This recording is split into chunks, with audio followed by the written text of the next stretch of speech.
And I must have ticked him off for some reason because then he decided to call me a nonce. We're older and we've matured, and You've matured in that respect, at least, Gary. I'll give you that. what respect? I mean, it makes me laugh. I'm hurt. Really? Are you hurt? I mean, I definitely remember there being an old lady sex joke. I did. So speaking about that, if you're an all-female podcast that would like to help elevate a mediocre group of white men, we could really use your help. Hello, podcast listeners. Welcome and thanks for joining us. You're listening to the Video Game Chat podcast, a fortnightly podcast talking about games, tech, and other nerdy goodness. I'm Geordie, and I'm joined by my co-hosts. I'm Rob. I'm Gary. I'm Jordan, but stronger. What? I'm Brendan, but a pussy bitch. Oh! Got him. Tap on the Yeah, head. but why do you make the distinction with that, though? I'm Brendan, but a pussy bitch. True. Even more hating. Like, come on, Geordie. Congratulations, you played. Played yourself. Lockdown's getting to all of us, clearly. Yeah. We're falling We apart. hope you enjoy this podcast, and please follow us on Twitter at VGC_podcast. And feel free to tweet us with topic recommendations or questions you have for us to answer on the podcast. So, guys, how have we been doing since the last podcast? Oh, I've been doing very well. My VR headset arrived last week, Oh, yeah. and it's been fun. Yeah, Poor Jordy. As soon as I got it, I know, sorry, buddy, but everything they've been banging on about how good it is, they have been correct. It is really good fun. They did try and start me off by dragging me into Pavlov on like day one, like as my first experience, and I managed to do about 15 minutes of it before I felt like the world falling apart and I needed to go chunder. But yeah, I've been sort of easing myself in a bit. I played a lot of Super Hot, completely smashed that. That's genuinely a workout. Fully recommend. Then ton of Half-Life Alyx, which I managed to straight up play for an hour, like with proper full locomotion. And then yesterday we played. You got through more than Gary did in 7. Yeah. And then we played a straight like 3 hours of Trouble in Terrorist Town on Pavlov last night. So That was a lot of fun. The VR legs are coming in, and it was really good fun. Yeah, I think we didn't ease you in very well there, Rob. We probably should have applied a little bit of lube to It was the deep VR end. legs. Yeah, but I'm glad I'm getting them. Like, I was kind of sweaty and my feet were hurting like shit by the end of the 3-hour play session because it is a fucking workout. Knees are weak, arms are heavy. There's vomit on Rob already. But yeah, like there was one round with Gary throwing out accusations left, right, and centre, which is what he does on every game like that, where he's actually the guilty party. So I shot him in the face. Like I was like, I know him. This is definitely him being guilty. And what do you know? I would have gotten away with it too and without like- that meddling Coxie. Yeah. And then another one where I finished it off by literally just holding C4 in my hand and walking towards the detective. So it was good fun. This is And all in lots the of getting game. shot in the head by Brendan immediately. Yeah. All in the game. Rob doesn't hold bombs towards Without detectives. context. Yeah.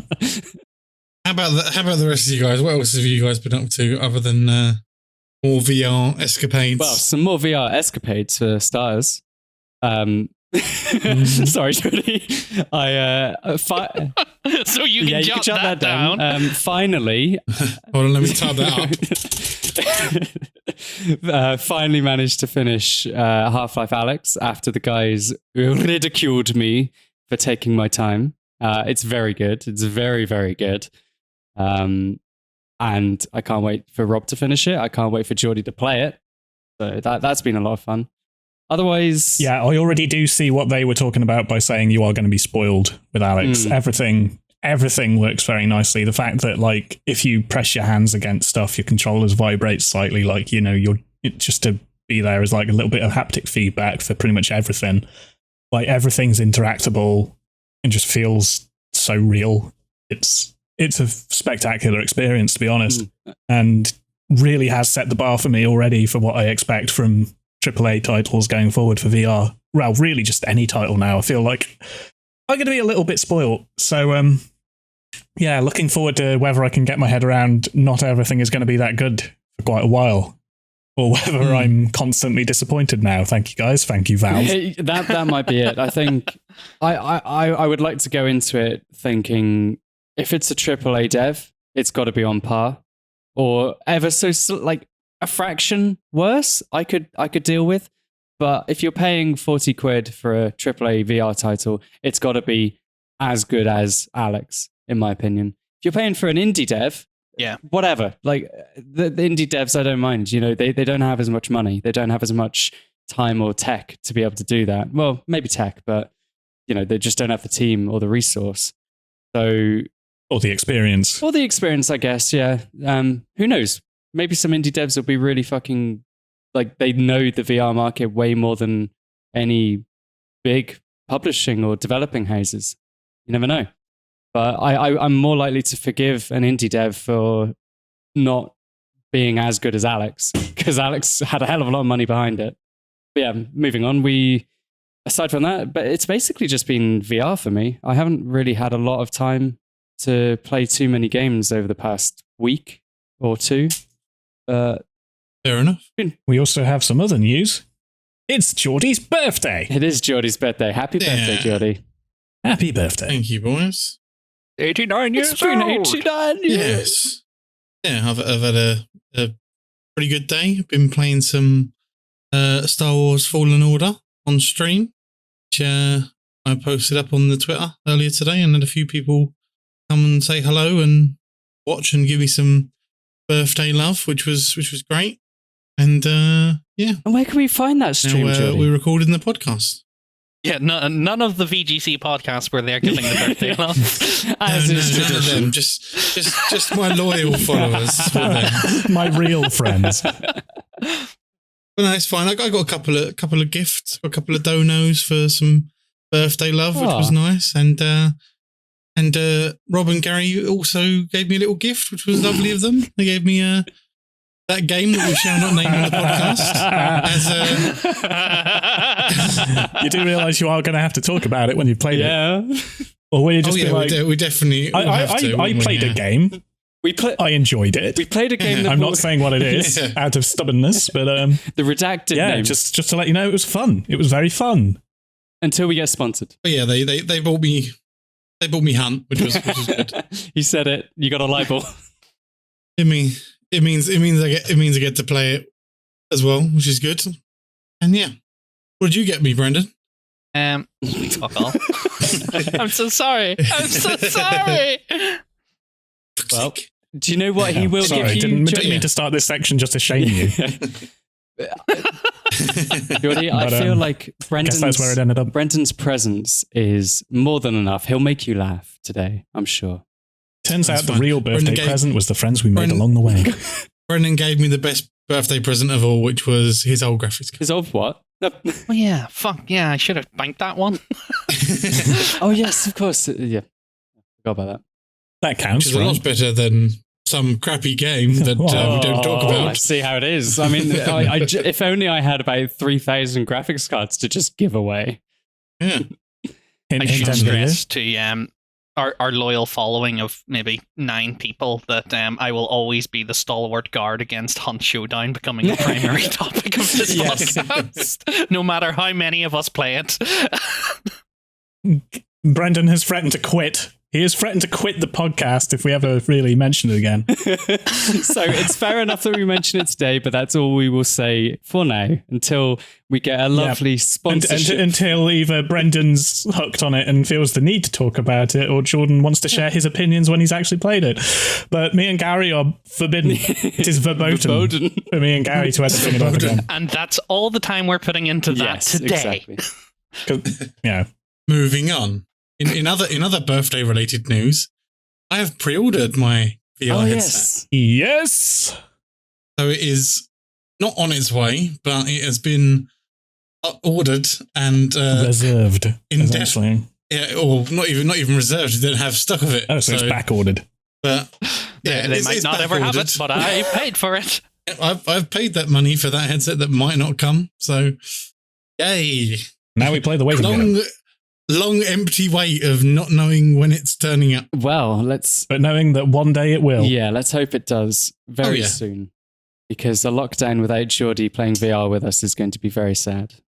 We know it will turn up when lockdown's lifted and I have to go back to work. Geordie, you're in luck because at the date of recording, lockdown is being lifted on Monday.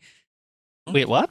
Like No, its entirety? no, its entirety. Just, Boris Johnson's perfectly... You can just go for unlimited walks. Yeah, you can go for unlimited walks, and they're going to open shops and shit soon, and it's too soon. Well, they've said they're not going to open shops until like earliest the end of July.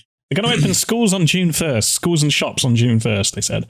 Oh, June. Okay, right. So then it isn't being lifted. Which is incredibly stupid. They're opening schools in summer. Is there no end to their evil? I didn't get that. Why open it in summer? Because are they actually going to go back in summer? Yeah. You can go in for like a week. Point? Like, just say, okay, fuck it. School's gone for this whole year. I know it sucks, but if you're going to be in like 2 weeks before summer holiday, there's no point. There's no point. Well, it's stories, isn't it? Like, they just want everything to go back to normal because it's not the amount of people that are dying that are the ultimate people that are suffering at this. The real victim in all of this is the economy. Well, yeah. I don't think it's a good idea. I don't know what our listeners think, and we probably shouldn't cover it because this isn't what this is. It's not video games. It's a point of Are we contention. sacrificing the Turning Point audience? I just don't know if it's going to be a very, we're all going to get very angry if we just talk about it. This isn't the politics podcast. This is the video game You've podcast. lost my listenership as a young conservative, aged 47. So, while we're still on the topic of talking about VR and stuff, rather than adding the question onto the end of the podcast with our Twitter questions, Video Crusader tweeted us earlier today and would like to know about VR, of course. Overall first impressions and the value for money so far, or for you three guys. Oh, so Brendan and Gary have had it for now quite a few weeks, and Rob a couple of days, maybe a week now. Yeah, almost a week. What do you guys think? First impressions wise, it's absolutely phenomenal, really. I've not felt that immersed in games for quite a while. Like, there's been a few moments in pancake gaming where, like, say the soundtrack... Oh, he's already using the terms. 1 weekend where, and like, he's already converted. Yes, pancake no looking back. Gaming. Where, you've had moments in games where, like, something hits you, the soundtrack just pops in at just the right sort of swell, and, like, you hear, like, a rush of wind and maybe like an insect buzzing in your ear, like certain games that make you feel present. I had a mouthful of tea then. Sorry. But there's, occasional moments that give you that little bit of like, goosebumps on your arms and things as you sort of feel just very present in the world. But, that does quite quickly shatter when you just sort of go, damn, that felt like a really good game moment. And then, you're back out. But with VR, you are in there. It's a real different feeling. It's incredible. I mean, again, just to try and get used to VR, I absolutely smashed through super hot. And I was jumping and sort of at times when like I'd thrown a throwing star at one guy off to the left, grabbed his gun, spun round, and just as I turned round, I realized there's like 8 shotgun pellets like a centimeter from my face, and I've literally just turned round into them and I'm about to die. Like, no way you can move out of that way in time, sort of thing. And you just, it's like there's a bullet in your fucking face. And that is something that you don't really feel when you're shot in a similar way on a monitor, which is, it's incredible. But as far as value for money goes for me, yet to see, because it was quite an investment. Let's just put it that way. For both Rob and I, having the Index, it is a substantial investment, and I think it's more we took the risk with the kind of, I wouldn't say early days of VR, because we're probably into like, we didn't like jump in with the Oculus DK1 or anything. No, exactly. But we've certainly put a lot of investment into hopefully the development of further VR. And just from that alone, I think I'm happy with how much I spent on the Index. I think it's a very, very nice piece of kit. I absolutely love VR. I like Rob said, it's unparalleled immersion from a game. And Rob said about the kind of sound effects that you hear. You know, when I don't know if you guys get it, but when I hear a really, really good song and I'm like really into it, I get goosebumps. I heard in Alex, there have been points where I get goosebumps just from playing it because it's so good. I don't know if, I mean, it's early days for you yet, Rob, because it's kind of to do with the story in a way. Yeah, I'm still quite early on, but there was one bit where we got ambushed by a ton of head crabs at one point, and one of them jumped at me. I managed to grab it with my left hand, like just reflexively, and then just pumped 3 shots into it with my pistol, like point blank range. And it just felt so fluid and so natural. Like just a moment of me sort of panicking, like just a reflex just to, I need to grab that sort of thing to stop it hitting me. And it worked. And then just, you know, it felt cool. It felt really immersive. And yeah, like I don't know whether Half-Life Alyx is technically a horror game, although you have said there's lots of horror elements in it. I would say it's... That game got my adrenaline pumping. I would say it's very close to a horror game. It's not like Alien Isolation, which I've yet to play. I've got it. Oh god, yeah, I need to play that too. Oh, it's not quite like a playable trailer either. It's similar in certain parts, but there is just it's more of like a action horror, and it's really good. So in terms of like, again, going back to investment, I'm just looking at my Steam VR usage time, and I'm already on 65 hours, which for me as a gamer, when I don't really have that much time to play games, and the games I do play are quite choice, 65 hours over the past 2 months for me is pretty good. So I would like to think that that's some indication of how much I'm enjoying it. Alex is phenomenal. If you get a VR, I strongly recommend you get it because it's the best VR game I've played. And I mean, I haven't played many, but it is by far the best that I've even seen people play.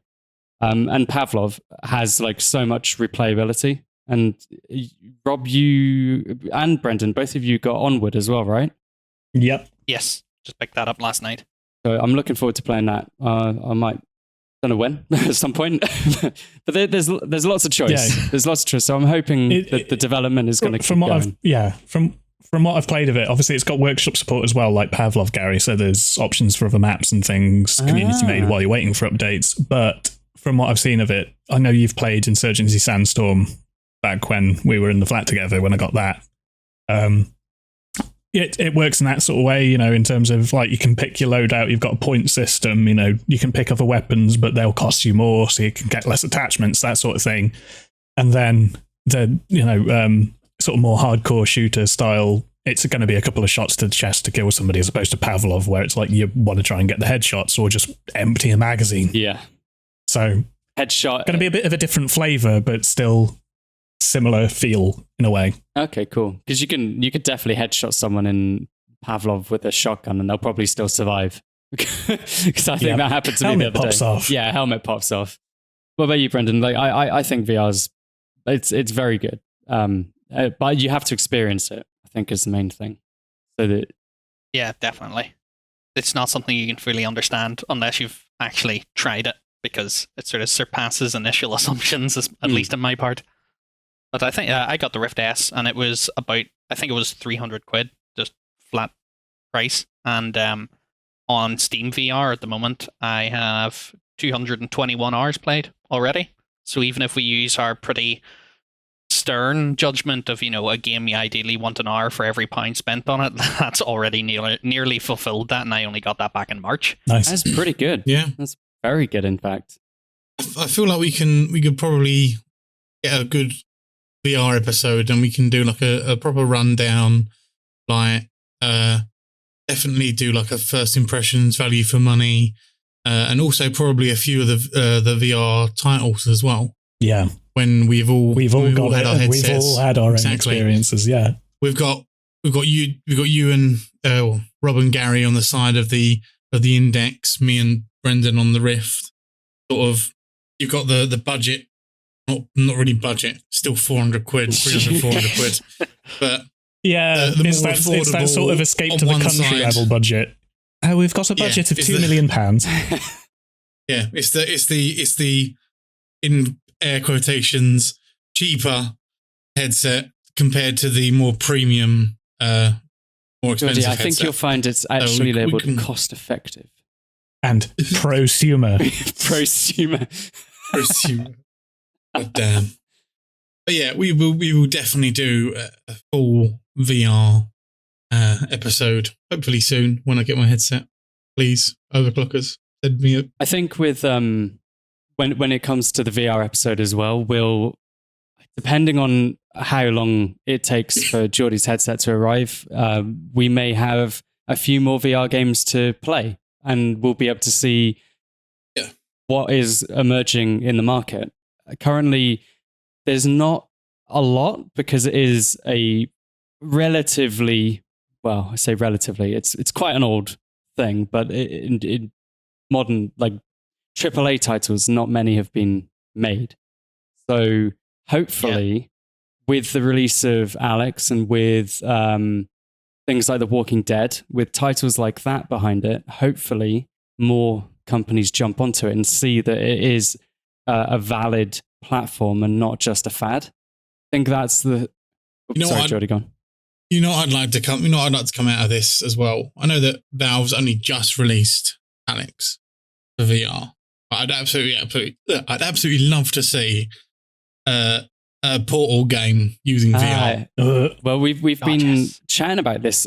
Just imagine how effed up that would be for you to like have a Portal gun in virtual reality and actually be able to like do that thing that you do in Portal when you stand halfway in between a portal and go, I can see my legs and my arms in the other portal. Oh, God. Just imagine doing that in VR. That would just be insane. God, I think... I'm more just thinking about where you place a portal above you, then a portal below you and fall forever. I think... Yeah, we were messing about on Steam VR Home the other day, and I found a jetpack, and Gary was like, don't use that, Rob, it's still early days for you. And I was like, and then I fell through the map and went even, because it was so disorienting. Even it was horrible. For me and Brendan, who've been playing it for a considerable, I mean, Brendan's been playing it for a considerable amount of time, but for me, like an average amount of time, even getting on the pogo stick and the jetpack, they were a little bit disorientating because it's like kind of new. I haven't used a pogo stick on any VR game before, so it was kind of odd getting used to that. Just to show her a trick. Used a pogo stick before? Yeah, I think I might have done. I went down on a date with a girl a bit late. You had so many friends. Help me, Jordan. Look, Jordan.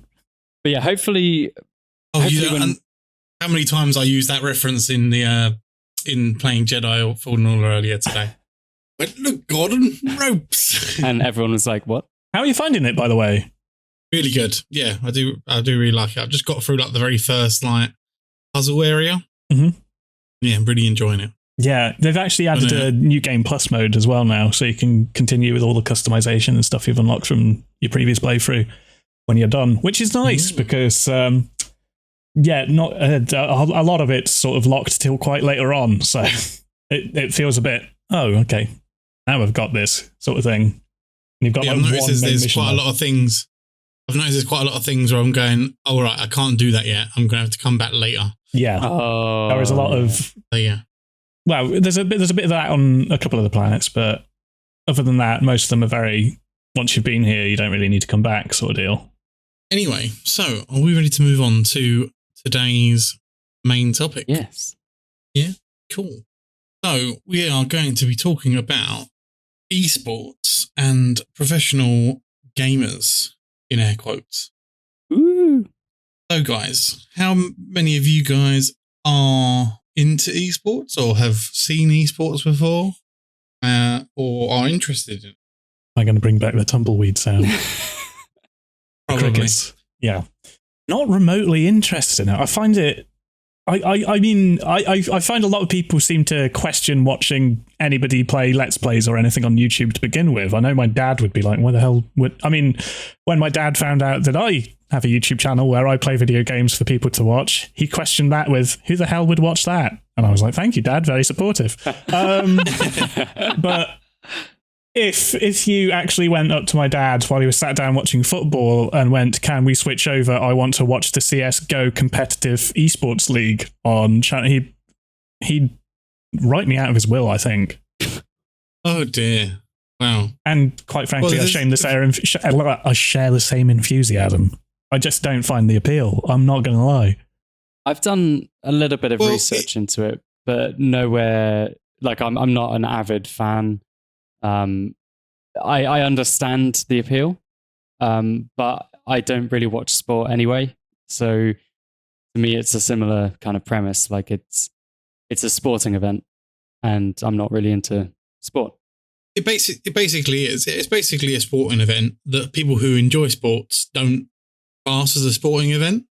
So I class it as sort of sporting events for nerds. Yeah. And I don't mean that in a bad way. I mean that in a good way, because it is exactly the same as all sort of sporting events. I've been to quite a handful of esports events, and like LANs and stuff like that, where it's a large crowd of people watching people playing games, but obviously they're a higher skill level than most average gamers, and these people are people don't like using the word athlete to.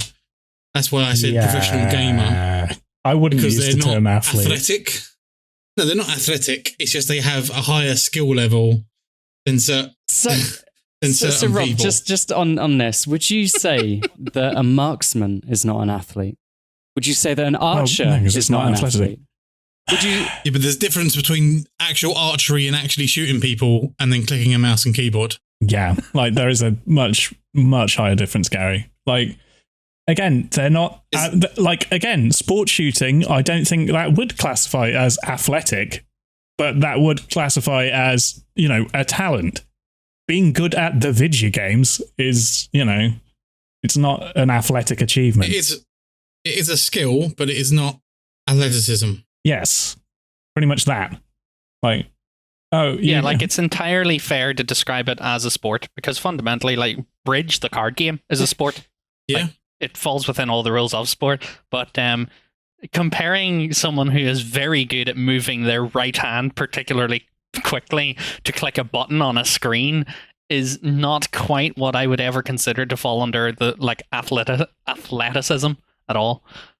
Yeah, and I totally agree with that.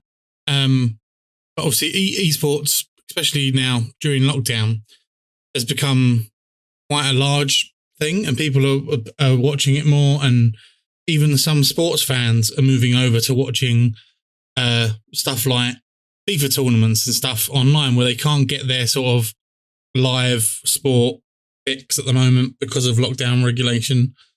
People are turning to Twitch channels and stuff like that to watch people play FIFA professionally, or the Formula One, which also have their Formula E, which is the eSports Formula One games. One of my friends, Tommy, actually works as one of the video guys at the Formula E events, and he says it's a fantastic industry, and he's travelled all around the world doing this sort of stuff, and it's just unreal. You don't realise how much money is in these sort of events, because there's no needing to have the maintenance of like a stadium or anywhere. You just hire somewhere for a day, go there, set it all up, and then you're in and out. This is why they can have like these massive prize pools of millions and millions of dollars, and like individual people winning them, and the amount of sponsorships and stuff like that you get is the stuff that sort of pays for everything. And ticket sales and blah, blah, blah. It's like, it is something that is going to be huge, and it's only grown in like popularity as the years have gone on. I don't know if anyone knows like how esports came about, or like how it sort of became From my understanding of it, it was either Quake or Counter-Strike, right?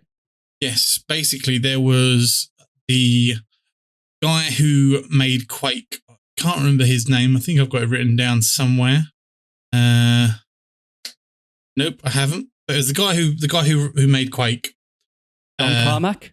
He basically had, that's the one. He had a competition in, I think it was the 80s, where he wanted to get loads of people together, all the best Quake players in the world, to find the best player who would become like the very first esports star, the very first professional gamer. And the idea was that he would entice people in, instead of having a cash prize, because he couldn't afford to pay people for it. He was like, okay, I've got a Ferrari. So I'm going to give my red Ferrari to the winner of this tournament. And then that's going to be the prize. So loads of these people entered the competition to find out who was the best at Quake. And this one guy, I think his name was Threads or something like that. He was the winner, and he became like the very first professional gamer esport star, basically. Cool. And then from that moment on, just competitive online gaming became a thing, and it sort of spread its way through sort of like real-time strategy games, fighting games, your early first-person shooters like Doom, Quake, and CS 1.6, Unreal Tournament, all that sort of stuff. And now we've just seen it explode and sort of move on to other sort of games as well. So you've got your MOBAs, your more up-to-date personal shooters, your Call of Duties, your Overwatch, your Counter-Strike, your Rainbow Six, all that sort of stuff. I assume you meant in the 90s. In the 90s. just checking. Go back in time and release Quake 10 years early. Yeah. But no, anyone like sort of know much about sort of what professional gamers do, how they make their money? Stuff like I know a little bit about how they make their money. Very similar to normal sports. So the prize money is actually not that high compared to say someone winning any other traditional sport, I would say. A lot of their money comes from brand deals and sponsorships, but a significant amount of it comes from merch. Yeah, so the merchandise is really what keeps these companies afloat. So sort of fast forward into today, sort of have now, there are large teams of esports sort of companies and teams. I'll list a few off. You got Liquid, Fnatic, FaZe Clan, NRG, G2, Ninjas in Pajamas, Op Gaming, and Cloud9, which is like the biggest sort of professional esports company. They're actually worth $310 million. A lot of money. They're probably worth that much, but I doubt they have that much.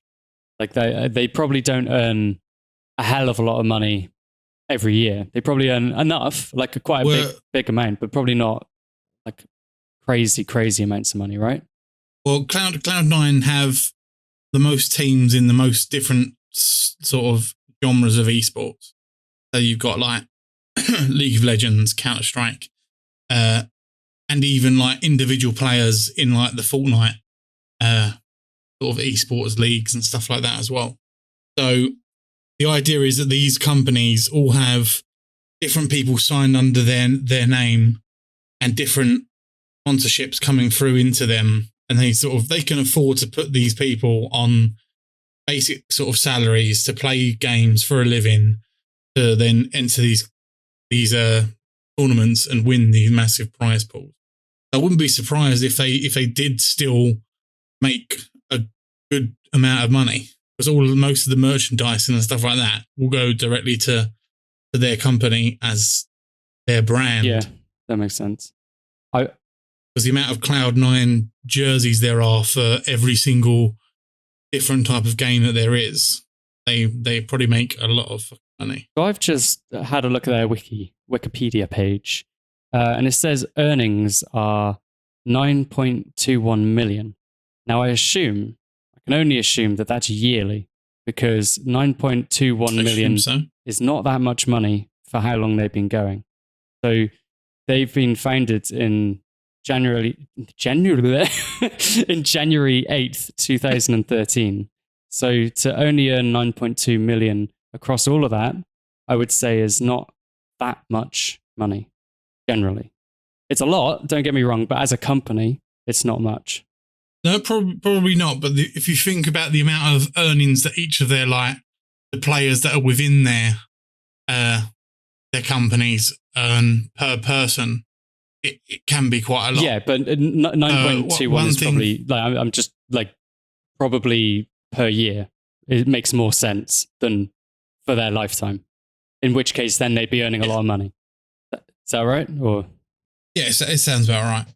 But yeah, the eSports is just one of those things that I think is only going to get bigger, and they've even spoke about it becoming sort of a worldwide thing. I think it was a good maybe 2018, I think, or 2017. They had the Overwatch World Cup, which was set like a standard sort of World Cup thing where you'd have people playing from specific countries for their country, and they basically found the best players of that game, Overwatch, in America, the UK, Korea, China. I think it was quite a few countries that entered. And the UK are sort of known for not being great when it comes to online competitive games, but we still managed to beat the US. Did we? In the Overwatch? Yeah, which was great, for UK gaming in general, because it's one of those things, especially in sort of CS:GO,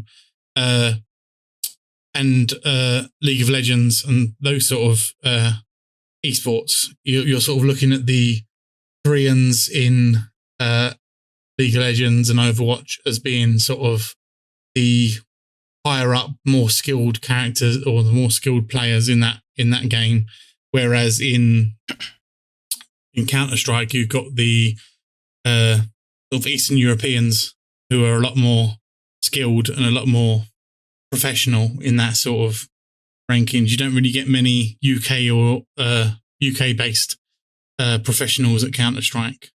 It's just unheard of.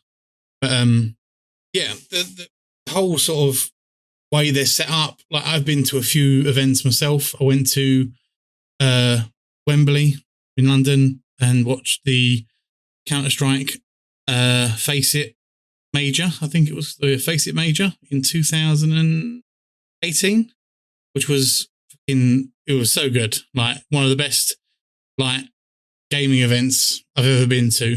The last gaming event I went before that was a very small tournament just at a LAN, and it was still a room full of about maybe 100 people all watching this game on a big screen, and you're all just sitting there having a few drinks, sort of cheering on one side against the other sort of thing. And it's an experience, and it is the only thing I could really sort of compare it to is football, in the sort of terms of you're on one side of a team rather than another, but you're also just sort of there, just seeing how well these people play and looking at the skill gap, because the way in these sort of games that you improve is by watching others that are better than you. That's true. I don't really sort of.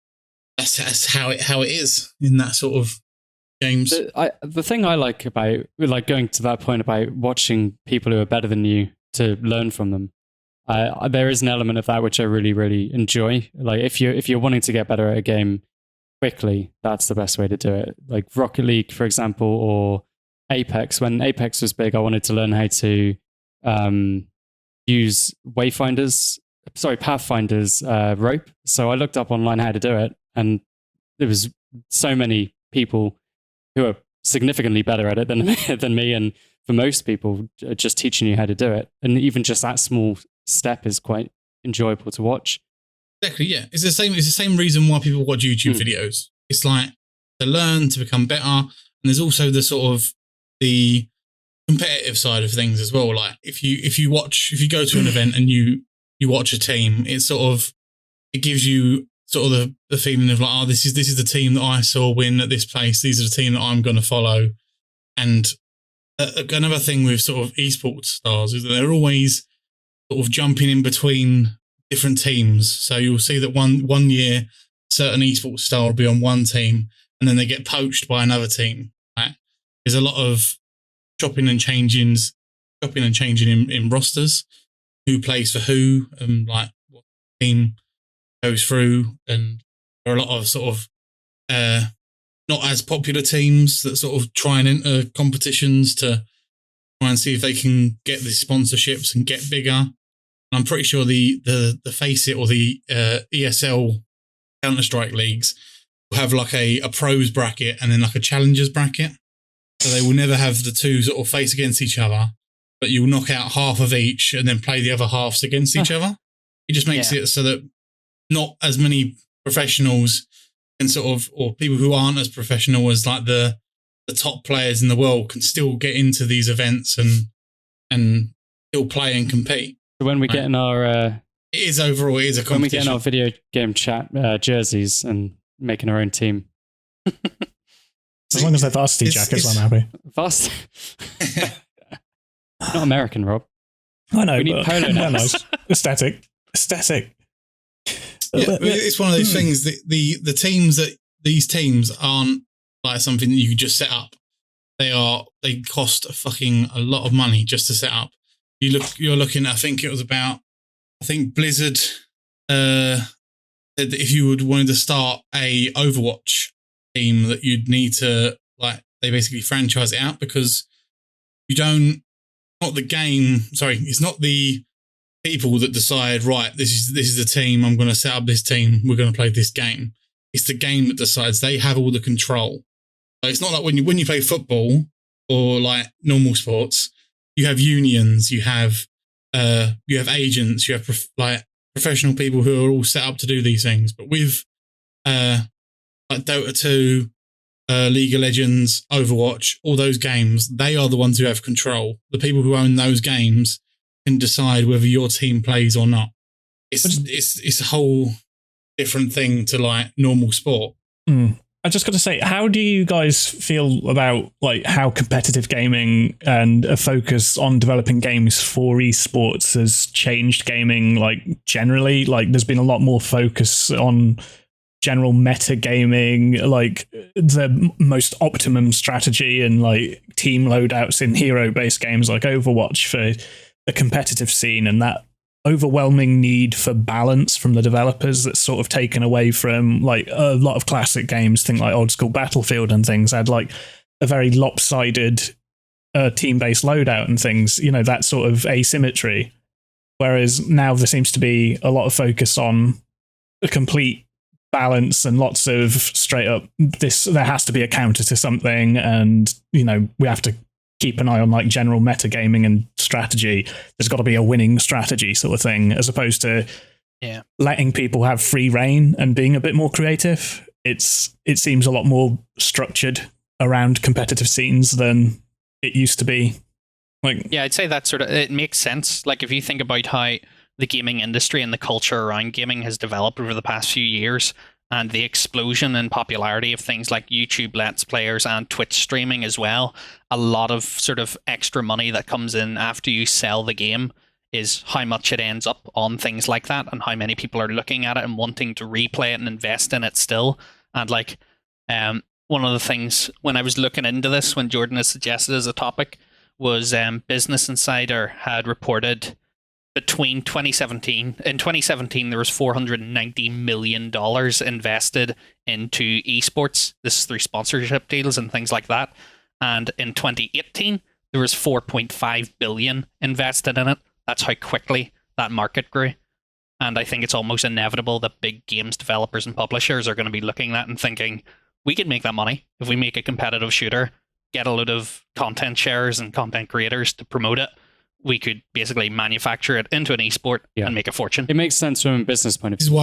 This is why Riot decided to make their own version of sort of CS:GO and Overwatch, They realize that they have dominated the market, or not dominated, I'd say, but they have 50% of the market in sort of MOBA competitive. So you got Dota 2, you got League of Legends. Riot own League of Legends, and that is their sort of half of that platform sort of done. Dota 2, I believe, is sort of Valve's biggest earner, I think, at the moment. Like the international Dota 2, I think last year was prize pool for that tournament was $34.3 million, I think. Ooh. Which was and throughout the year, like the prize pool for that is sort of crowdfunded. So the way it works is that people in the game can buy the skins of the particular teams and stuff like that, and all the money that goes into the game through Valve gets put into the prize pool for that year's like winnings, basically. Yeah. And I think it was this year when it happened. It was somewhere in Germany. The team that won was OG, and they won, I think, $16 million for their team out of the sort of the full prize pool. Because I assume third, second place also get a cut, that 34 million or whatever it is. I'd assume so. So I think it works out. There's 5 people per team. So taking out sort of the 5 people that are in there, they're getting about 3.1 million each. Something like that. Ridiculous. Which I think for each of the 5 people that are getting 3.1 million, that's more than say Djokovic won at the last Wimbledon. But you also so like you got to take into account that they're not going to get all that money.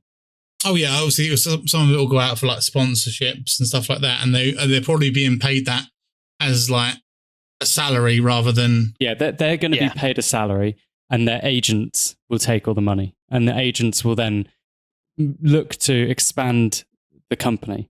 So the players themselves probably don't earn that much money, like in the grand scheme of things. You also got to think as well that some of these people are still teenagers. Well, exactly. So most of this money is probably not even going towards them. It's probably going to their parents, and or them being put away or used to sort of further their training or their retirement. I'm not trying to figure this.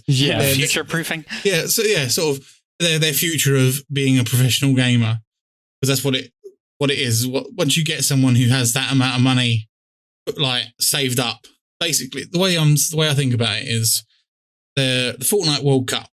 It was in Queens, New York, last year or year before last. One of the kids that won, I think it was the duos World Cup winners. One of the guys who was the winner of the duos was a British guy, and the reason why I know this is because the guy who was the guy who won, who was from Britain, was actually in my brother's school. Huh. The school was literally about 20 minutes away from where I live, and his name was Jaden. He goes by the username of Wolfies, and he won Fortnite World Cup. He came second place, I think. Second place in the duos, and he won 1.14 million. That'd be nice, wouldn't it? For that competition.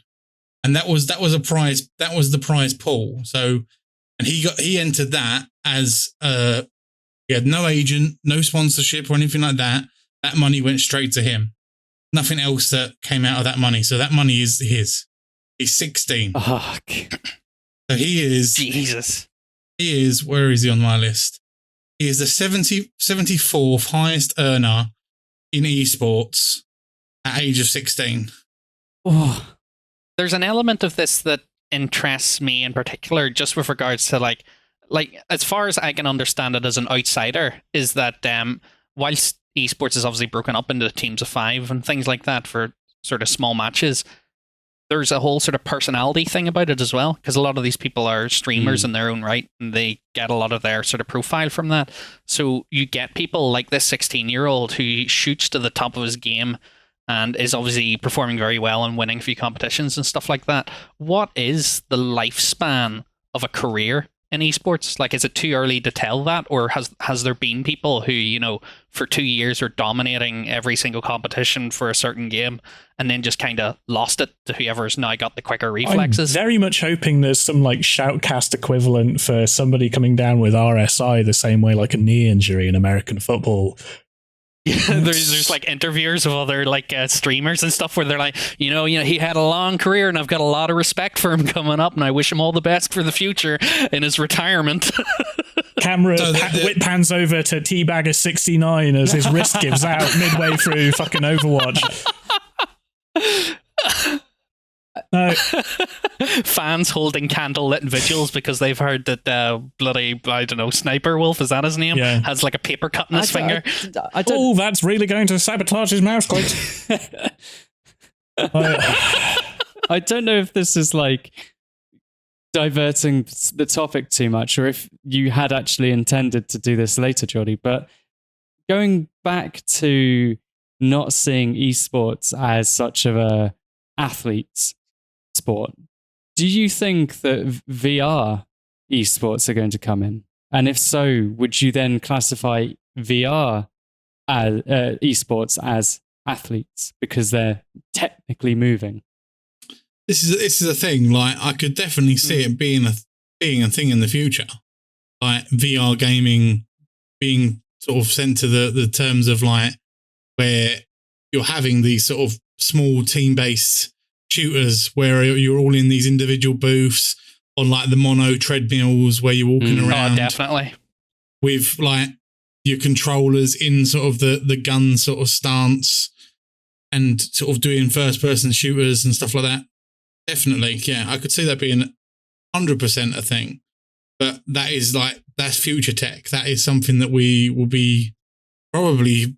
Maybe someone will eventually like use some of the millions that these companies are earning. Maybe Valve will do it and come out with the first-person shooter sort of Counter-Strike equivalent. Well, so maybe they'll release that before they release Half-Life 3.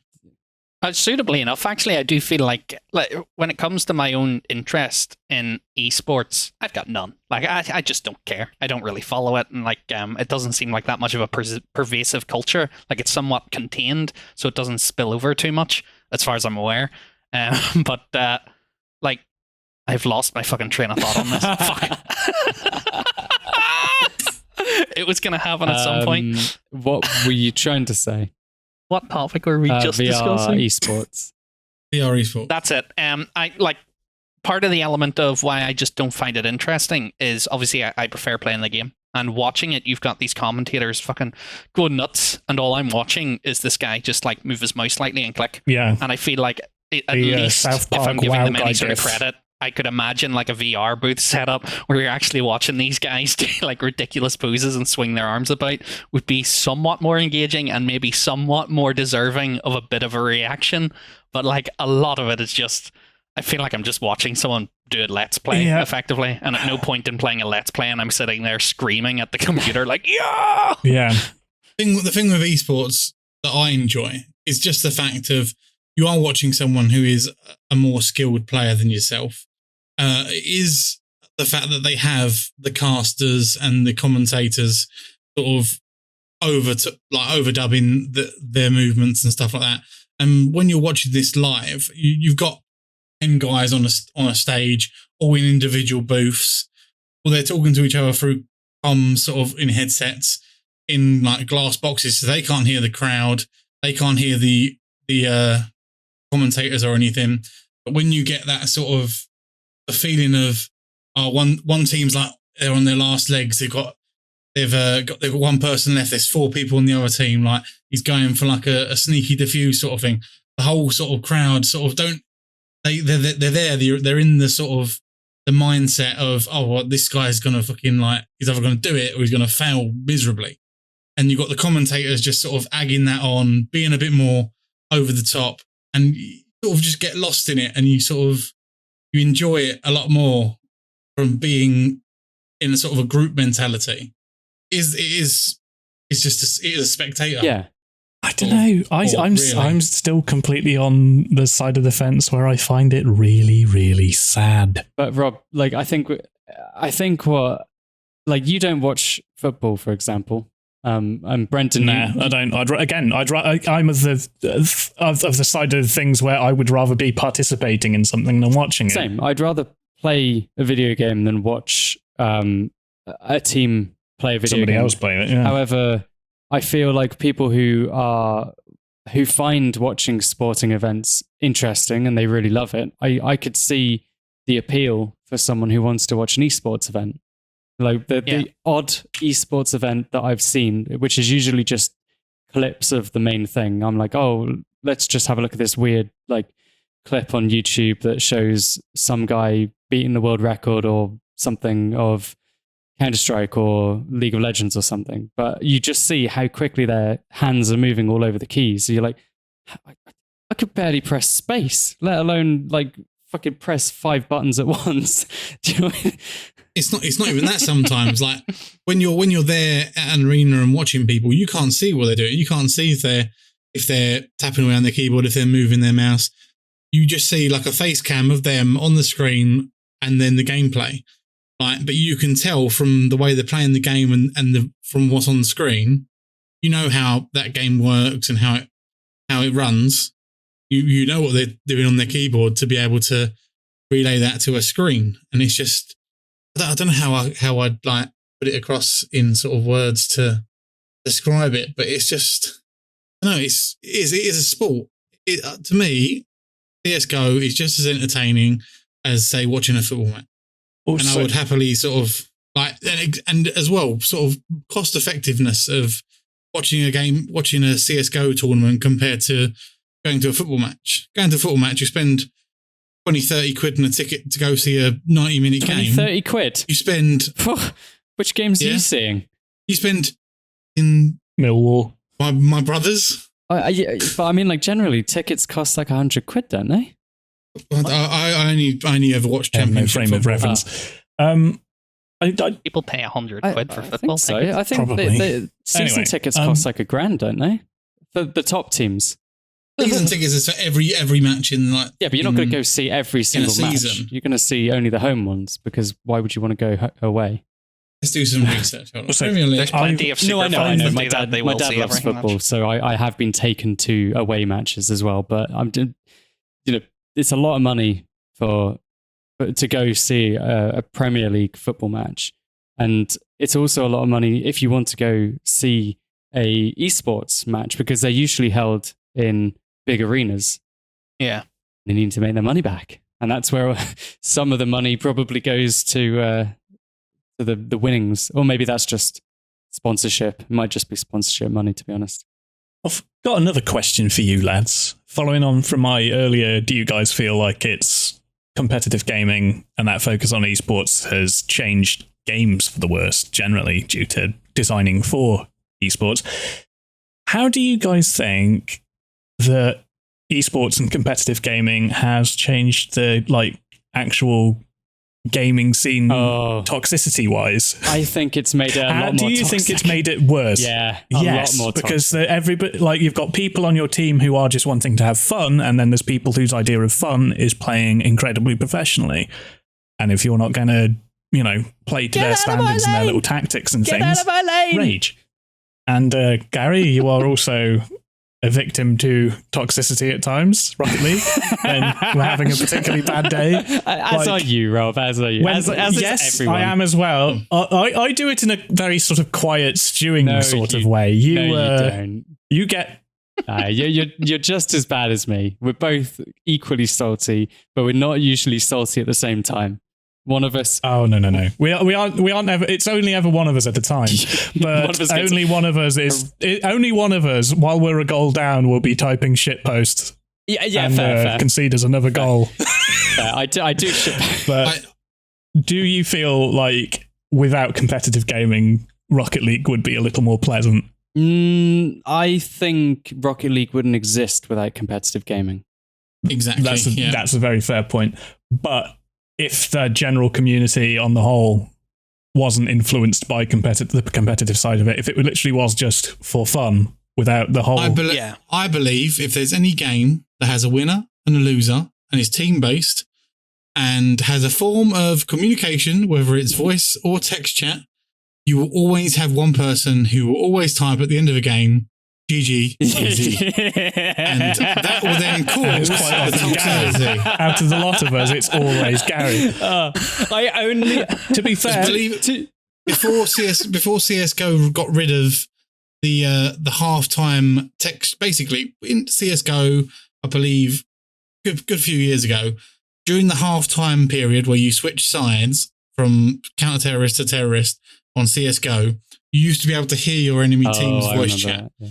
Right, so at the halftime point of any sort of CS:GO game, this is where you always get that the old the Russian guys and the sort of British guys all going, all that sort of stuff over comms, and that's what caused sort of CS:GO to become that sort of thing. And then obviously Rocket League is just another sort of, it is highly competitive online multiplayers. And it's just how it's going to be. Like, I don't think you could make a game nowadays where you could message your enemy team and it not be.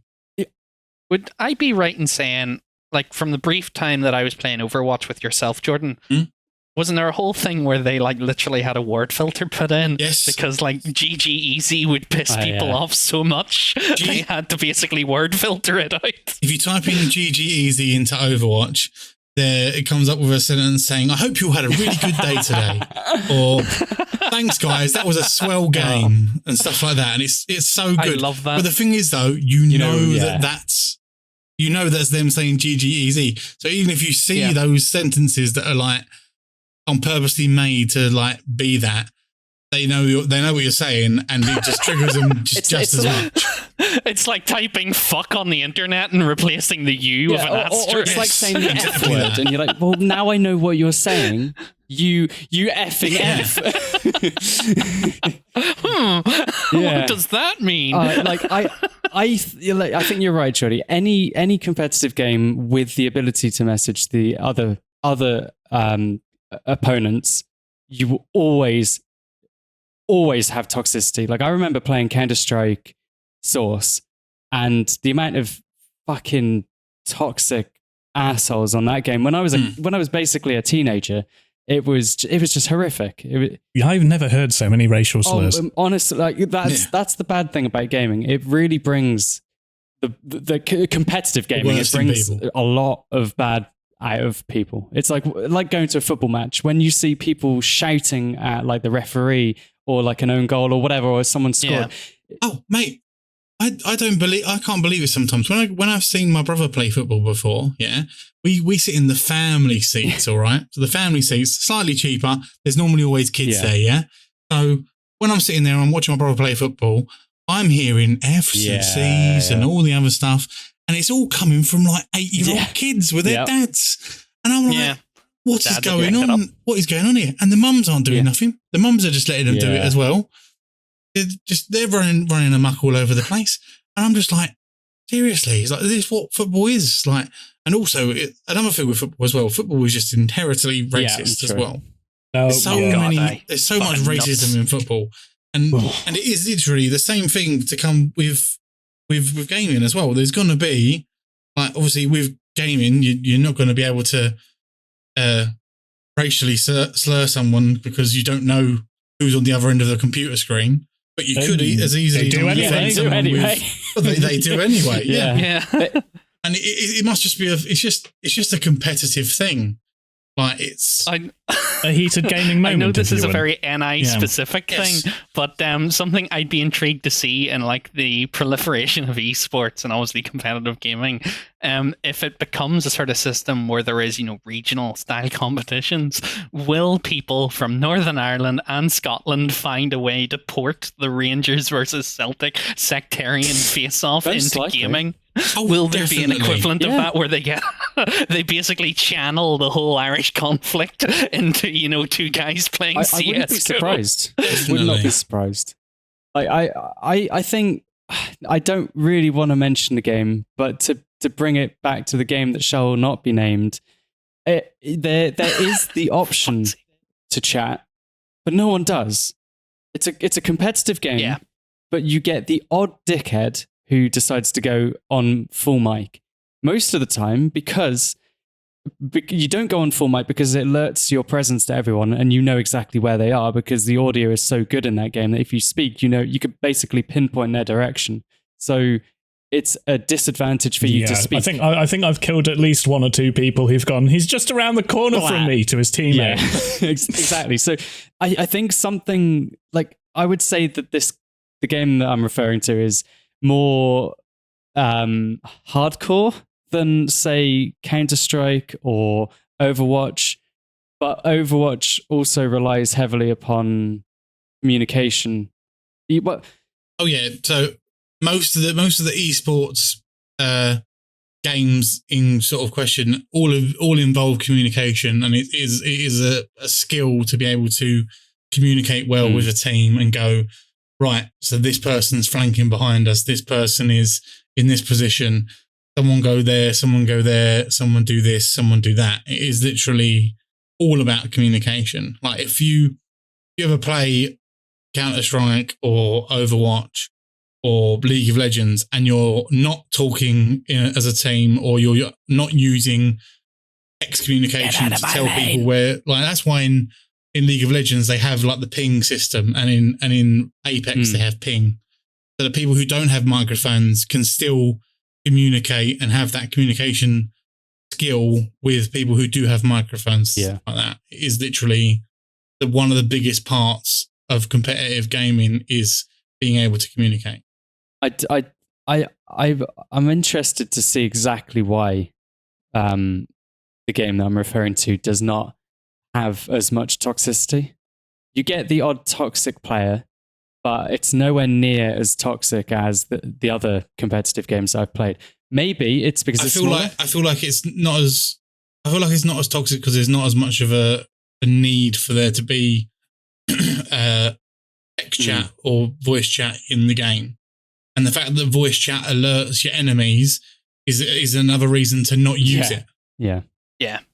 Like if anyone is using it, they're probably using it without knowing that they're using it and giving away all their information. See, something like that for me, if moving forward with competitive gaming, because I don't mind a little bit of shit talk here and there. You know, I hold up my hands. I do shit talk when they shit talking is, you can be healthy in small doses. When they shit talk me first, I shit talk them back and serve it even harder than they gave it to me in the first place.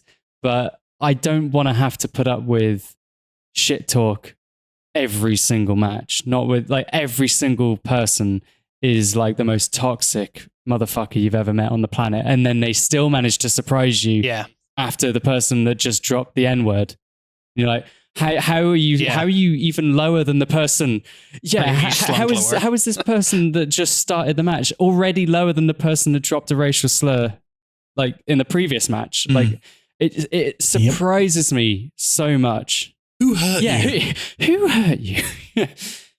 It genuinely puts me off games. Like, if there is a sort of culture within it where the entire community is just built of people slinging fucking racial slurs, homophobic slurs, transphobic slurs, just any kind of bigotry at each other, when it's like, they're throwing those sort of slurs at each other when it's normally two sort of like fucking skinny white guys, mid-20s white boys from America.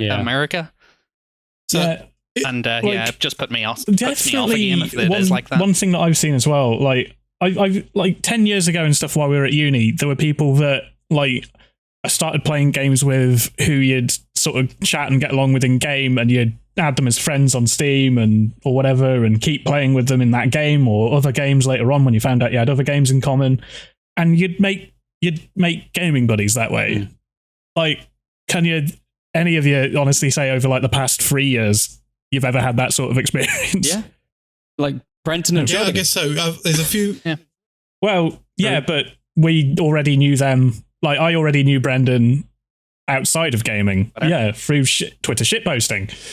And then we just started playing games together. It's a sport. But I'm talking about people that you've genuinely met, like been playing something with, who you got along with in the game, that you've then gone, I would like to play with you again. let's team up. There were a lot of people in. Yeah, I've had that.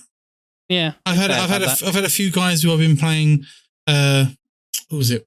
Counter-Strike with. I've had a few guys who I played Counter-Strike with who added me as friends.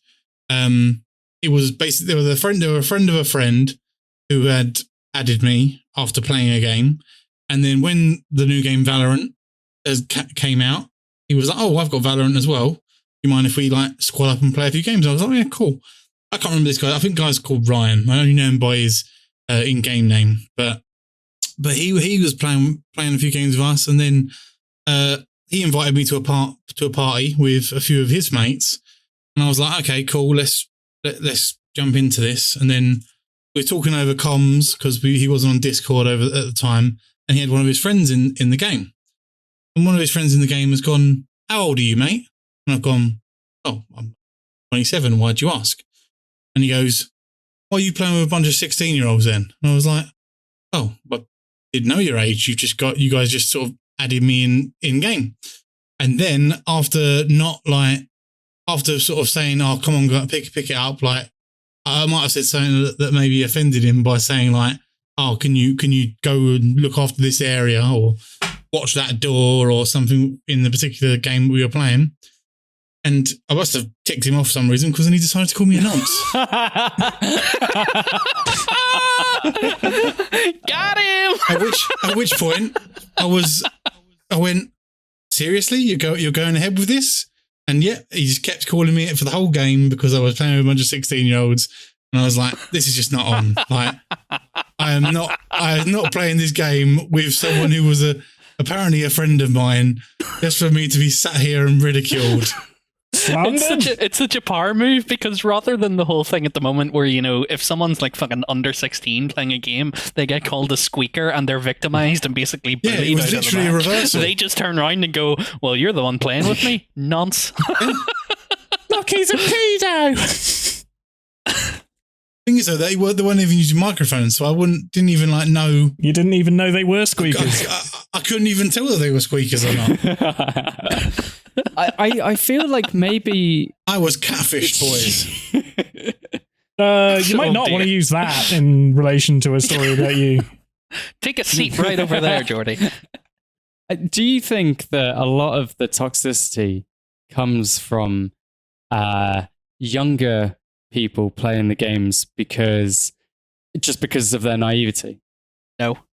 I'd say that's existed throughout generations, Yep. and I definitely don't think it would be completely just down to young people having already grown up with 4chan and knowing the sort of people that inhabit that who are either my age or Oh no, older. but I mean, like when we were younger, it's going to be when we were all younger. I mean, like in generation terms, because I think we've mellowed out.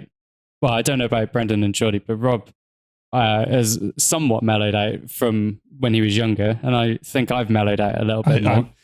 But we're still salty. A bit unnecessary. Well, I mean, I'm going to be honest. I just didn't need to hear that. I'm saying that we've matured. We're yeah, I know. I'll give you that. We're older and we've matured. And you've matured in that respect, at least, Gary. I'll give you that. What respect? Still making constant dick jokes, but I mean, it makes me laugh. I don't care if I laugh at my own jokes. I don't give a fuck. Anyway, so sorry, you go on. Go for it. No, don't worry. So what else have we? What are we gonna sort of say about esports in general? Do you guys think that esports is going to become a bigger thing? Oh yeah. Do we reckon it's going to sort of? I don't think it will ever take over sort of mainstream media sports, but as of how it stands at the moment, where games are being made to become competitive games, I feel that it will be doing well and will continue to do well for many years. As I said, there's even been sort of words on sort of having a gaming style, sort of a competitive gaming style Olympics sort of thing. Not in terms of athleticism, but in terms of sort of like people playing for their countries. I've heard at a specific type of game. I've heard that, and I've also seen that like traditional media, like television, will also have a channel dedicated to these types of events. Yeah. Oh yeah, I think it's Jinx TV. It was like the very first official sort of television channel to premiere sort of esports as like a thing, and Sky Sports as well are jumping on it. Well, like they're grabbing it. Yeah, it makes sense. Pretty sure one of the events where we went to, we had interviewers from Sky Sports coming round and sort of talking to people and going sort of, is this a sport? Is this something that you would like to see on television? Stuff Anything like that. Murdoch The majority of people were saying, yeah. Grasp to.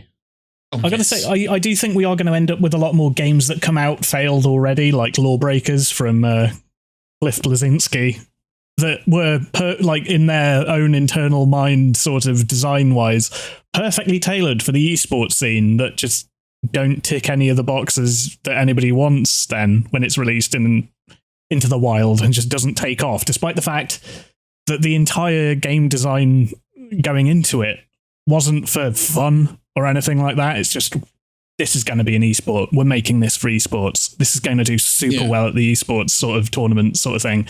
And then just not taking off, because sure, it ticks all the right boxes in terms of what's happening in it. Like, whether it's lanes or what the fuck ever, like, element that competitive games tend to have at the moment in that, whatever's in the zeitgeist, but they just don't have any actual heart to them.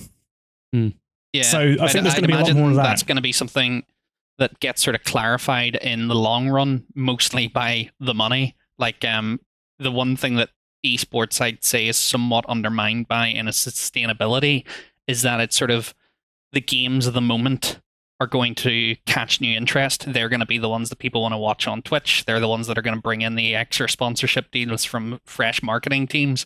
And it means that, there's not going to be one sport. Oh, now, granted, Counter-Strike has lasted for bloody ages now. It's still very short term in the grander scheme of sports. Yep.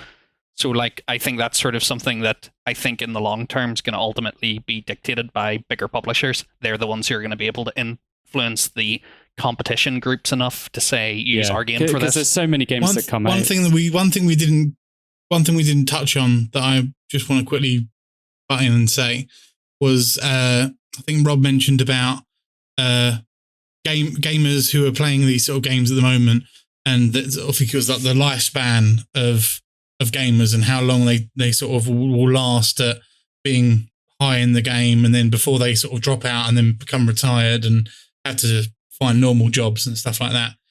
It is literally the age gap from being sort of teenagers to sort of early to late 20s is the lifespan of a gamer, because once they get past sort of your late 20s into your 30s, your hand-eye coordination starts to go. But then in esports, you'll see a lot of these commentators and stuff at these CSGO events are all CSGO professionals from back in like the 1.6 and early days, who are now the analysts and the commentators for this next round of people. So it's basically like traditional sport. It would basically, like traditional sport, yeah. Like you got, pulling out a footballer out of my arsehole, Thierry Henry. So Thierry Henry, French player for Arsenal. He played for Arsenal all the way through like the early 90s, whatever, to whenever he stopped playing. And then he became a commentator. See him every so often on the telly. Like, that's how it will work, and it will keep rotating like that. But obviously, there's always going to be more players than there are going to be commentators. So you'll see some people will fall off of the face of the earth from being a professional, and then maybe they'll go into Twitch and they'll stay Twitch. So like famous Twitch star who used to be a CSGO professional, Proud, Summit1G, they're all like massive Twitch star or Mixer and Twitch stars, I should say. And yeah, they predominantly earned money when CSGO first became like an esport early days, and now they've sort of retired from esports, and now they're just full-time streamers, but they still make a shit ton of money streaming because they're still really good at their games that they play. So it is just a case of some people will go into gaming come out of it being commentators, analytics, whatever. Analysts. Analysts, that's the one. And then the others will That's exactly what I meant, Gary.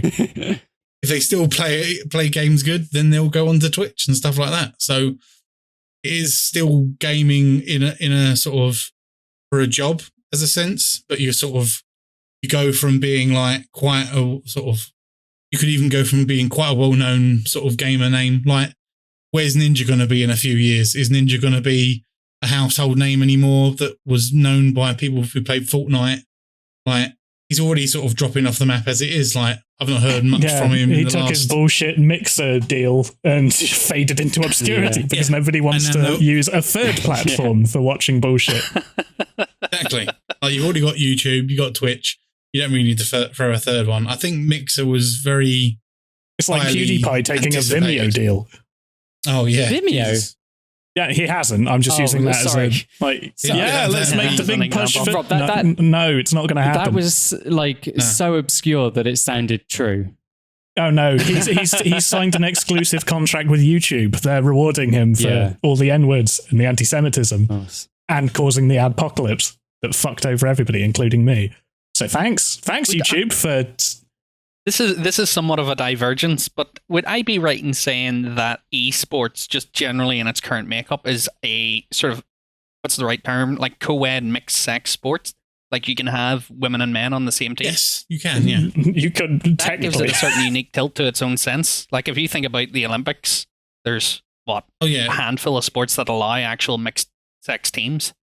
That's one thing I do like about the gaming industry as a whole, is not that there are many female gamers who are at the sort of level of quite a lot of the sort of professionals that are out there at the moment, but it is a case of, if you are good enough, then you will play along those top guys. It doesn't matter that they're, whether you're female, whether you're trans, as long as you play the game well, you can play, you can compete. It's not down to your gender whether you play for that particular team. Although I'd imagine it would be still a little bit difficult to get into because of the aforementioned toxicity. Yes. And there's probably funny fact as well. Sorry. Funny fact as well that I'll quickly throw in. So it doesn't actually matter about how old you are either, because there are actually elderly gamers as well. There is a Swedish team called the Silver Surfers who are a CSGO team, and they're all pensioners. Oh yeah, remember old Grandma Hardcore, the like hardcore gaming grandmother on YouTube that was famous for like all. I've seen a hardcore grandma before. Grandpa Gaming on Twitch. Gary, she was the one that did like Skyrim.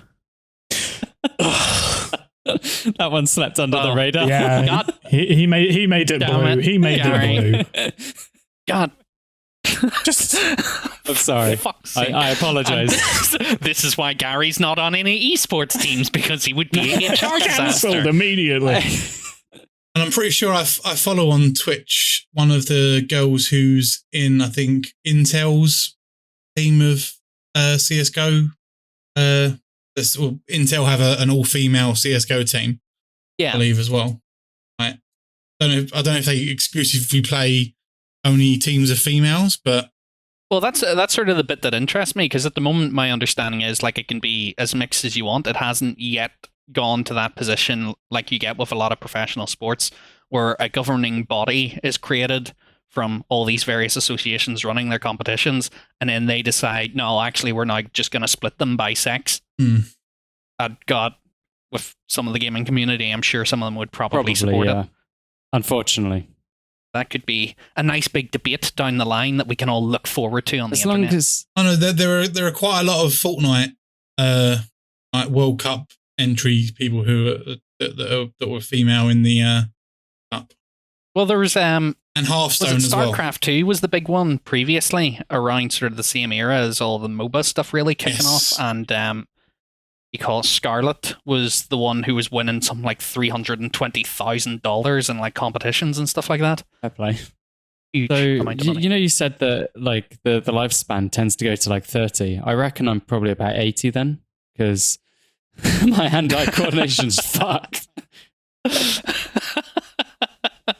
Yeah, I feel like you'd be in a bit of trouble if we ever entered any sort of VR competition. God! Yesterday, I could have sworn I was pointing at that guy's face and shot 3 times around his head with a fucking pump action shotgun. Like, what's going on? Oh, here you go.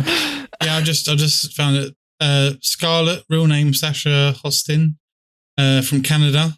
Overall earnings in her career was 296,000. Bloody hell. Overall. Highest. That's the bit where, like, I wonder where there's an overlap within other sports as well, where you will see that clear sort of difference in income between the male and female stars. Which ones are bringing in more of the sponsorship? Yeah, so she's the number one female gamer in the world.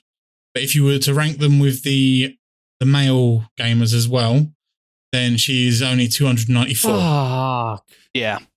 That is bullshit. telling. Equality. It's here. It's not here in gaming. 293 males in front of her. Yep. Fucking hell.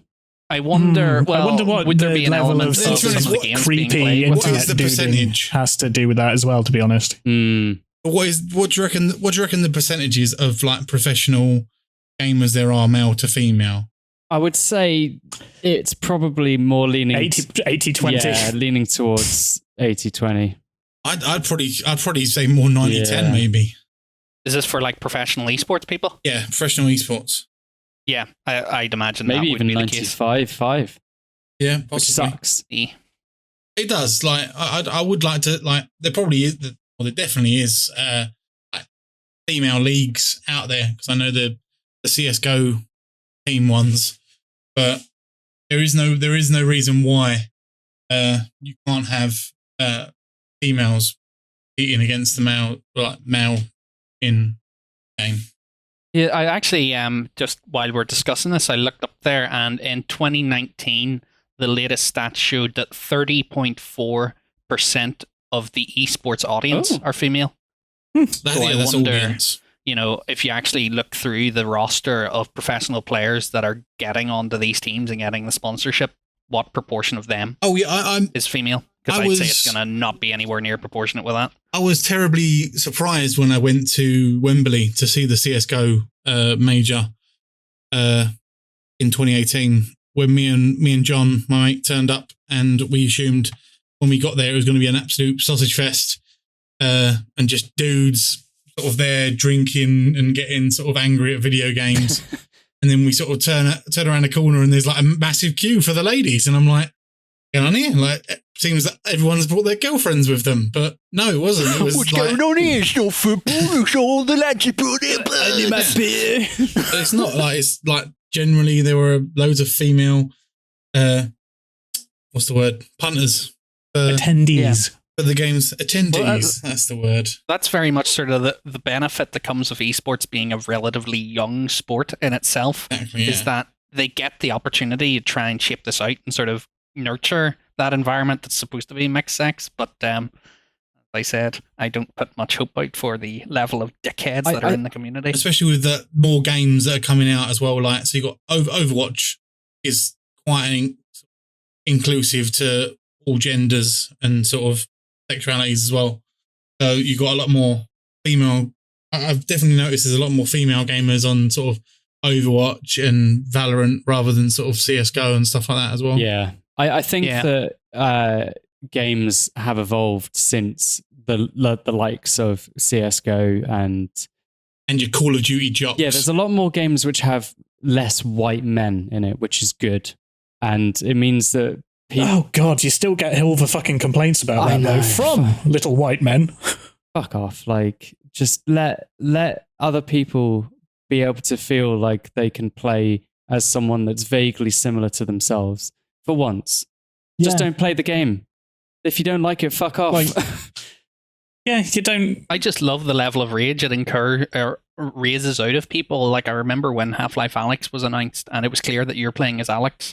I will go on against my better judgment onto the video games boards on 4chan, which is just an extension of their political board, which is a Nazi hive mind.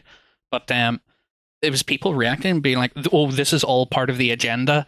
And it's like, and if it is part of the agenda, it has harmed you in absolutely zero ways. Yeah. So why are you mad? Why are you screaming on the internet about this? People just love to be angry, don't they? Yeah, I remember Battlefield 3, like, they added the medic became a black guy in one patch, and that pissed nerds off. Then Battlefield 1 had a black guy on the cover art. That pissed a bunch of nerds off who were upset about black people not being in World War One, as if they were only invented in the 40s. And then obviously Battlefield 5, they went, okay, you can now just fully customize your character. You can be a dude, you can be white, black, Asian, you can be a woman if you want, whatever. Like, because again, we just want people to be able to play as somebody that looks like themselves, which is no big deal. That's, you don't like... Obviously, you're not going to want to just see another fucking white military guy on screen if you want a white guy.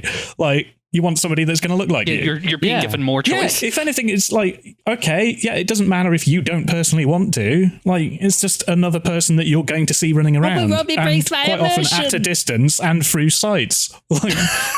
It breaks my immersion. Oh my God. I honestly don't get that, because like the amount of times that, I mean, my eyesight's bad anyway, but playing a game, if I see someone who breaks the immersion, I barely have a chance to see them before they headshot me anyway. So it literally doesn't I don't give two shits. If they've got a pink gun in World War II, I couldn't give two flying fucks. Makes it easier to hit them. Yeah. Unfortunately, those chodes were sort of emboldened by the fact that Battlefield 5 has ended. Like, they were like, "Oh, SJW field is cancelled because of they pandered to the left." You're like, no, they just added fucking customization. Having a normal one, are we? Yeah, an exceptionally normal one over on the Battlefield subreddit. What about those dickheads you get as well who are on games who are like, "Oh yeah, just pick the female character because the females have got a smaller hitbox." Oh, fuck yeah. Fuck off. Okay. Just go lie in a ditch.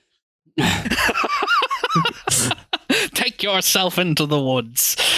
Although... Anyway, we've been four white guys hosting a podcast. Do you know what, though? We definitely need to pick this up in another podcast, because it's such an important topic, and we obviously have a lot to say about it. Yeah, actually, we should have disclaimed this with we were actually discussing about having a podcast topic around like toxicity within the gaming community like and misogyny within it. Maybe, and then of course it is four white boys giving their opinions, which is why we need very important opinions on putting video this games. out there to we need like an all-female led gaming podcast to have a crossover episode with us or something. Have other voices included in this discussion rather than we just sit here and shut the fuck up for a bit like we should do. I would love that. I would absolutely love to have other people's opinions on this, and not just white men. It would be interesting to see. In fact, we maybe just like do a guest hosted episode. I would love that. Just to remove us entirely. I would absolutely love that. I think we, it needs to be talked about, and I want there to be a discussion. I don't want people to be angry that there's women in video games or black people in video games. It should just be normal. It should be just anyone can do whatever they want. It doesn't matter. Yeah, you can look how you are. Like, again, I know that Cyberpunk 2077 is going to stir up some white gamer angry nerd rage because again, that's now sort of more trans inclusive. You can upper and lower body genitalia customized as well. Like you could be full trans now, which is awesome. Can I have a Mangus Dong as well as two huge bazoongas? Yes, you can. Oh god! See, this is not quite the way we should have been talking about this, Jordy. He was talking about inclusive as in giving people the representation they want. Yeah. I don't believe that you are a man. I'm trying to represent myself. Thank you, Brendan. Bazookas. Thank you. I'll have you know I'm quite a voluptuous man. So, I am lost for words. It's good that a game is inclusive so that it can cater to my own perverted needs. Well, if it was real life, it'd be big old titties and tiny penises. Christ. Yeah, that's wrapping up. It is just essentially I'm not interested in esports, but I obviously admit and recognize the fact it's growing and it's beloved by a lot of people. So if it does, I hope it grows in a positive sense. Yep. Definitely. Yes. So yeah, if we do have any female listeners who are avid gamers or any gaming podcasts that would like to come and join us on an episode for talking about what you just said, that'd be great. We'd love to have a and little with slightly collab. more tact than Jordy and Gary could potentially bring to the table. Yeah, there'll be a buzzer. Gary, to, don't act censor them shy. whenever they. Rob, You know who you are. I'm not hurting anyone. Really? Are you hurt? Are you hurt? I'm not. I'm sure It's if fine. I scroll through this episode, Gary, when it comes to editing, I'm going to hear at least. I mean, I definitely remember there being an old lady sex joke. I did. Oh yeah, there was. We should probably edit that We'll out. cut that out. So speaking about that, if you're an all-female podcast that would like to help elevate a mediocre group of white men, we could And really potentially teach really a couple use of your us help. something. Educate us. Yeah. That would be nice. Education. Before we finish, we did send out a tweet earlier today asking for any quick questions we could add to the end of the podcast. We obviously had Video Crusader who asked us about VR at the beginning. We also had a question from Dan as well that asked us, what are your guilty pleasure games? Ones that most people don't really like, but you love to play. Have we got anything that anyone quite likes to play? Yeah, I'm drawing a complete blank on that. I feel like mainly because most of the games I play are popular. I don't know. I guess the closest game I could probably get to or come to rather is genital jousting. You play that a lot? like just when I play it, it's really funny because I'm a child and there's lots of dicks on screen and I find that hilarious. I probably shouldn't like it, but I find it hilarious. So Yeah, I genuinely can't. I'm going down through my Steam most played, and I don't think there's a single game there that isn't at least, or at the time, to some extent, popular. And none of it's really anything that'll be like, ooh, don't tell anyone I like to play this. Mine will probably be Ark Survival Evolved, just because that game got a lot of stick for being pretty bad, and it's quite expensive for what it is.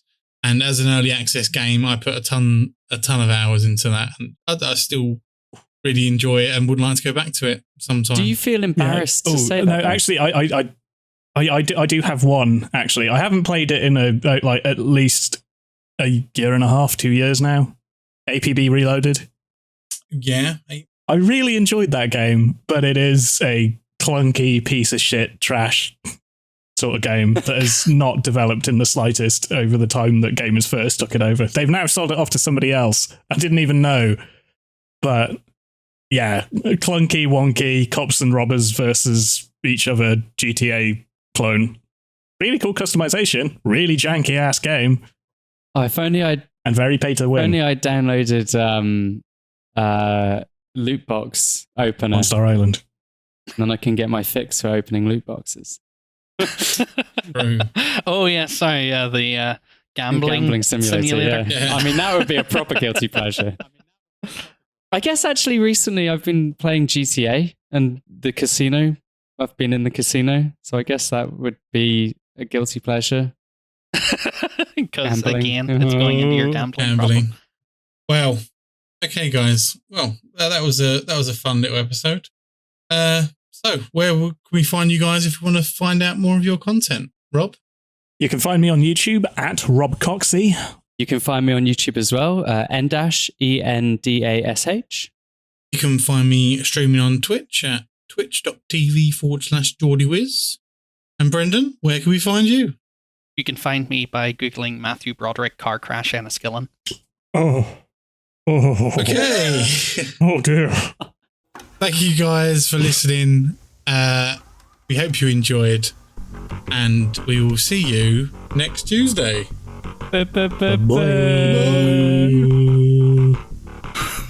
It's not liable if it's true.